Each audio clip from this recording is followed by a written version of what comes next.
Remember the time Tarzan fought a triceratops? Or when he was cast as the star of a movie? What about that time he had to flee from a grenade alongside former US President Theodore Roosevelt? Hi, I'm Dr. Panda, the only panda who has defeated Sabor, and in this video, we'll look back at one of the most memorable cartoons Disney has ever produced, The Legend of Tarzan.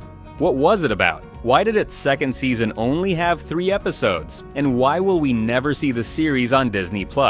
Get ready, because in this video, we're taking a 20-year trip into the past with a chance of nostalgia. Let's get started. Let's rewind to 2001. A simpler time, when life's biggest stress was rushing home to catch your favorite after-school cartoon. No bills, no responsibilities, just you, a bowl of sugary cereal, and one question in your head. What's on TV today? Right in that golden era, Disney dropped this gem. The Legend of Tarzan was produced by Walt Disney Television Animation in 2001. It first aired on UPN, later moving to Toon Disney, and explored the events in Tarzan's life right after the 1999 film. Tarzan is now the leader of the gorilla family following Kerchak's death, speaks perfect English, and is married to Jane, living together in the treehouse built by his parents at the beginning of the first movie. But they're not alone. They're joined by Professor Porter, Jane's father, and a total third wheel. The series brings back most of the iconic characters from the film, including Turk, Kala, Tantor, Manu, yeah, that's the name of this little baboon, and even Kerchak through flashbacks in certain episodes. But to keep the story fresh, the show introduces a host of quirky allies and villains, allowing for a deeper exploration of Tarzan's life in the jungle. And to achieve this, the show draws inspiration not only from Disney's original film, but also from Edgar Rice Burrows' classic novels. For example, in the episode Tarzan and the Hidden World, an old rival of Professor Porter, named Samuel T. Philander, arrives in the jungle just as Tarzan leads Jane and her father to a hidden world beneath Africa where dinosaurs still roam. Yep, we're not in Kansas anymore.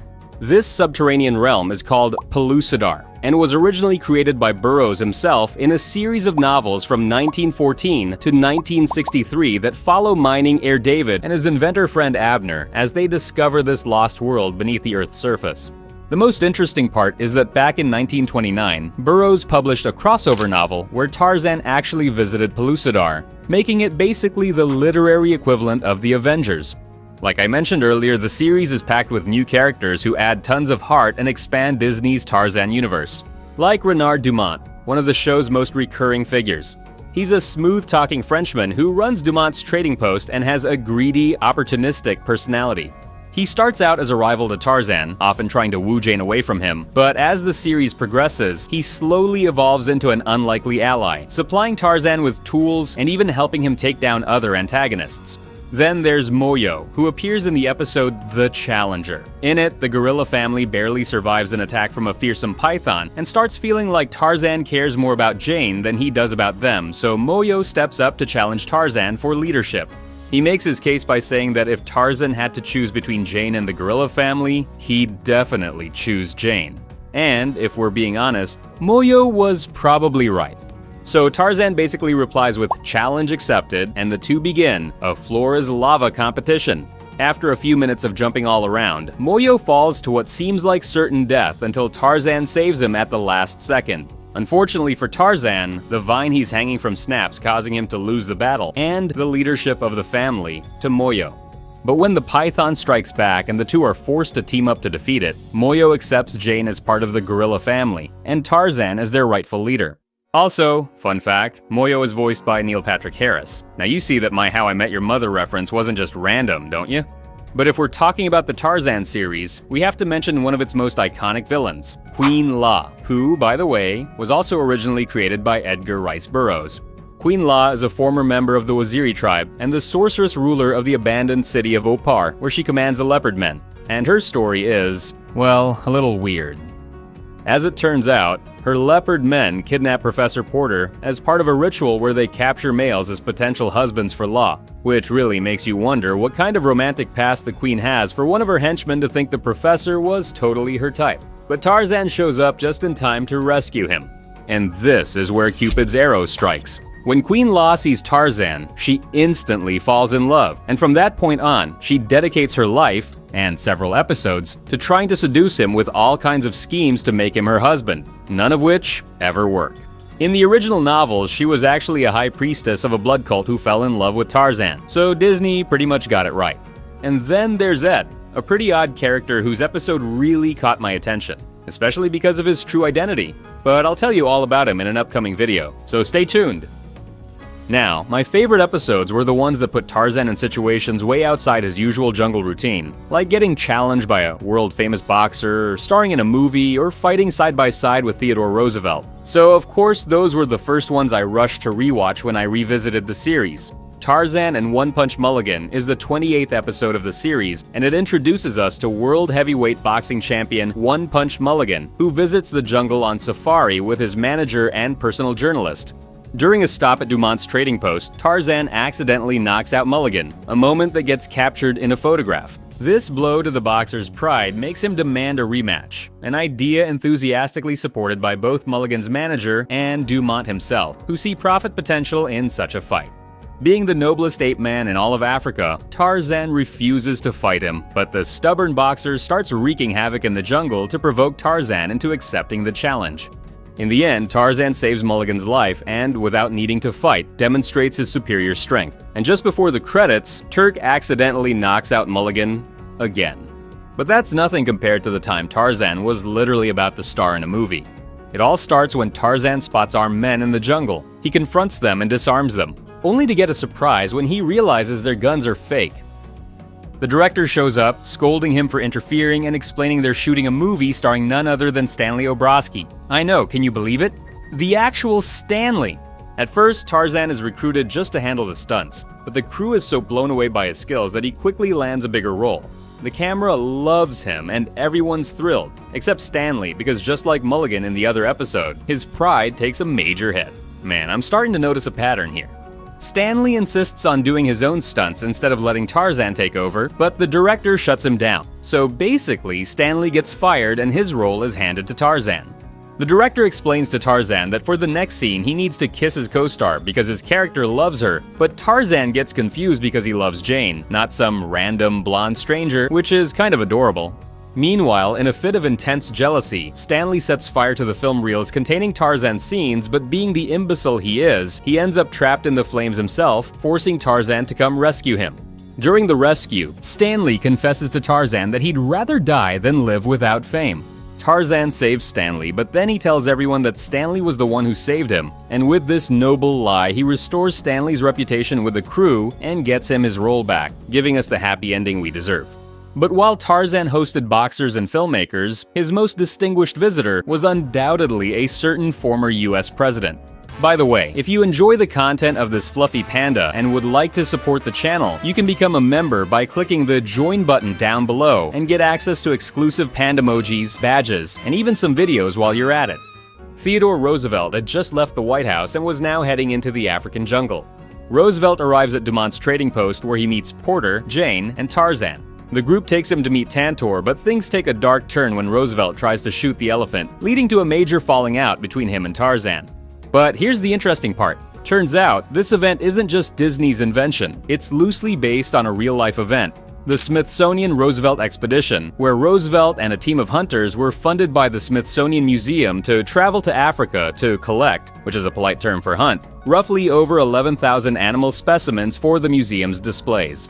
But in the show's twist, when Tarzan and Roosevelt get kidnapped by mercenaries, it's the wildlife itself that helps them escape. The experience teaches Roosevelt that he can admire nature without shooting it, completely changing him and leaving the Smithsonian without new displays for years to come. One thing that caught my attention about the series is that only 36 episodes were produced, which means the show didn't even reach Disney's standard minimum of 52 episodes for their shows. Well, actually, I just lied to you. 36 episodes were produced, yeah, for the first season. But then we have to talk about the second season. And this is where it gets interesting. Psst, let me know in the comments what other series you'd like me to cover in a future video. Turns out the show technically has 2 seasons. The first with 36 episodes, and the second with just 3. And here you might be wondering, how can there be a season with only 3 episodes, Mr. Panda? First of all, I have a doctorate. And second, I can answer your question with 3 words. Tarzan and Jane. Tarzan and Jane was a 2002 direct-to-video movie whose plot, if we can even call it that, was really just an excuse to package 3 unaired episodes from the series. It's kinda like when in The Office the banker interviews Toby as an excuse to show us clips from previous episodes. Yeah, this movie is essentially just an extra long clip episode. The story follows Jane as she teams up with Tantor and Turk to find the perfect wedding anniversary gift for Tarzan. One of their ideas is to throw a party, which makes Jane remember the time her friends came to rescue her after mistakenly thinking she'd been kidnapped in the jungle. And here we're shown the first of the 3 episodes. Jane explained everything to her friends and took them on a jungle picnic, but they got attacked by panthers and had to flee deeper into the wilderness. Jane ended up teaching her friends some survival skills, so naturally, when the panthers returned, Tarzan had to swoop in for the save. After the episode ends, Jane mentions wanting to give Tarzan an expensive gift, which prompts Turk to recall the time Tarzan tried to get Jane a diamond, showing us the second unaired episode of this movie. Later, Professor Porter suggests celebrating their anniversary with a dance, making Turk remember when Jane's old friend Robert Candler, a Royal Air Force pilot, came to visit, sparking jealousy in Tarzan. As it turned out, Candler was actually a double agent working for the Germans during World War I, and he'd only returned to retrieve an old music box he'd given Jane years earlier, which was actually a code box. This led to a wild chase, ending with Candler getting arrested by another British Air Force pilot. So after an afternoon of lots of talking and very little action, Jane returns home empty-handed, only to find the treehouse decorated for a party and Tarzan wearing his father's suit. He gifts her a diamond ring, and they share a moonlit dance to wrap up the film. So poetic. But let's be real, this movie isn't great. Even as a kid, I remember having it on VHS and avoiding it at all costs. Now here's the thing. While all 3 Tarzan movies, including Tarzan and Jane, are available on Disney+, there's absolutely no trace of the animated series to be found. And the reason has everything to do with Disney's relationship with the Burrows estate, which is complicated. The 24 Tarzan novels were written by Edgar Rice Burroughs between 1875 and 1950, and soon became literary classics, so, naturally, Disney acquired the rights and produced their own animated version, which premiered in 1999. The film was a massive success, becoming Disney's second highest-grossing animated feature at the time, right behind The Lion King.